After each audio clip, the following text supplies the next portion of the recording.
when confidence replaced understanding. Confidence feels decisive, understanding feels slow, and London learned which one markets rewarded faster. For long stretches of calm, confidence looked like mastery. Decisions were made quickly. Capital moved without hesitation. This matters today because modern finance still confuses speed with insight.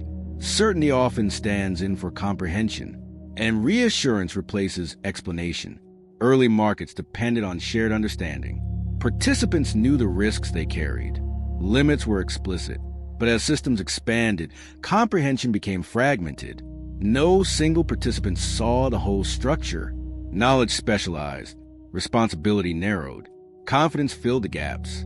If institutions acted decisively, their actions were trusted. Complex products did not need to be understood. They needed to perform, and performance silenced questions. This created efficiency. Markets moved faster.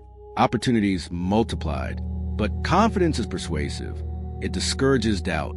It rewards alignment. Participants stopped asking how things worked. They asked who endorsed them. Understanding was replaced by proxies, ratings, reputation, momentum. As long as outcomes were positive, confidence deepened, and comprehension faded further. This shift altered accountability. If no one fully understands a system, no one fully owns its risk. Confidence became collective, reinforced by repetition, protected by success. But confidence without understanding is fragile. It depends on continuity, on absence of surprise. The moment something behaves unexpectedly, confidence has nothing to fall back on. London's markets learned this slowly, not because confidence failed early, but because it worked for a long time. And when confidence works, it hides what understanding would have revealed. As confidence accelerated markets, comprehension lagged behind. Systems grew faster than explanation. Innovation outpaced understanding. Participants relied on signals instead of substance. If prices rose, structures were trusted. If volatility stayed low, risk felt contained. This created a culture of acceptance. Questioning was seen as hesitation. Hesitation was punished by missed opportunity. Expertise became narrow. Each layer understood its own role. Few questioned how layers interacted. Confidence substituted coordination. As long as everyone acted decisively, the system appeared coherent. But coherence is not understanding. It is alignment. Alignment reduces friction, and friction is often where insight emerges. As confidence deepened, language changed, explanations shortened, narratives simplified. Complexity was hidden behind confidence. Because confident delivery discourages inquiry, institutions communicated certainty even when knowledge was incomplete, not out of malice, out of necessity.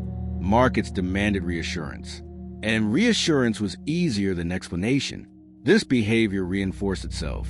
The more confidence was rewarded, the less incentive existed to slow down. Understanding requires time. Time interrupts flow. Flow had become the objective.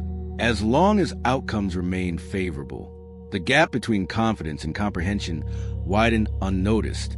But this gap carried risk, unexamined assumptions, unchallenged correlations.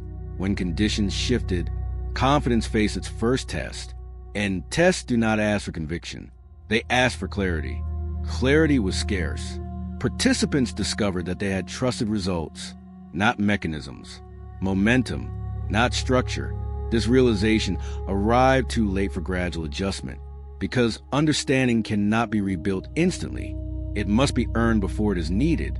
When confidence finally met disruption, it fractured. The first response was not panic. It was confusion. Systems behaved in ways no one expected. Models disagreed. Signals conflicted. Explanations arrived late and incomplete. Because confidence had mass complexity, few understood how pieces connected. When one part failed, others reacted unpredictably. Participants searched for authority, someone who understood the whole. No one did. Confidence could not coordinate response. It had never been designed to. It only worked when outcomes were predictable. As uncertainty spread, behaviors synchronized again, not around understanding, around observation. If others reduced exposure, it felt safer to follow. confidence collapsed into imitation. This accelerated instability. Decisions were made quickly, but without comprehension. The system moved fast in the wrong direction. Institutions attempted explanation under pressure, but explanation requires foundation, and foundations had been neglected. Communication shifted tone. Certainty softened. Assurance became conditional. Markets reacted to hesitation immediately. Prices adjusted before clarity arrived. This exposed the true cost of replacing understanding with confidence. When confidence breaks, there is nothing beneath it. Understanding would have allowed selective response, differentiation, targeted correction. Instead, reaction was broad, indiscriminate, blunt. Confidence had encouraged uniformity, and uniformity magnified shock. The moment demanded insight. It received instinct. This was not irrational behavior. It was learned behavior, conditioned by years of confidence-driven reward. London's markets did not fail because confidence existed. They faltered because it stood alone. Without understanding, confidence is no anchor, and once detached, it drifts rapidly toward collapse. When the dust began to settle, the distinction became clear.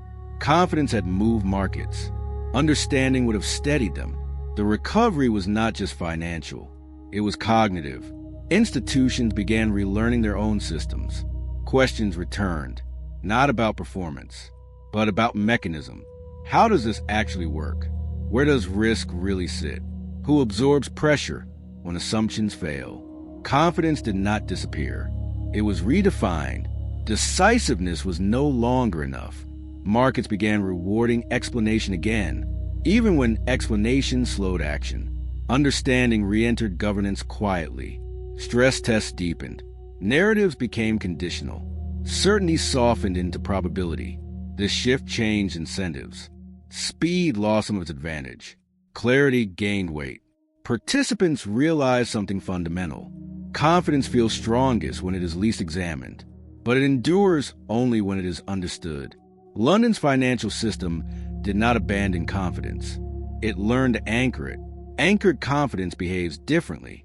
It tolerates surprise. It allows disagreement. It survives uncertainty. Understanding does not eliminate risk, but it localizes it. It prevents everything from failing at once. The lesson remains relevant. In any system moving faster than explanation, confidence will always arrive first. The question is what follows. Because when confidence replaces understanding, stability depends on silence, and silence never lasts. So what do you think? Are we repeating the same mistake again? When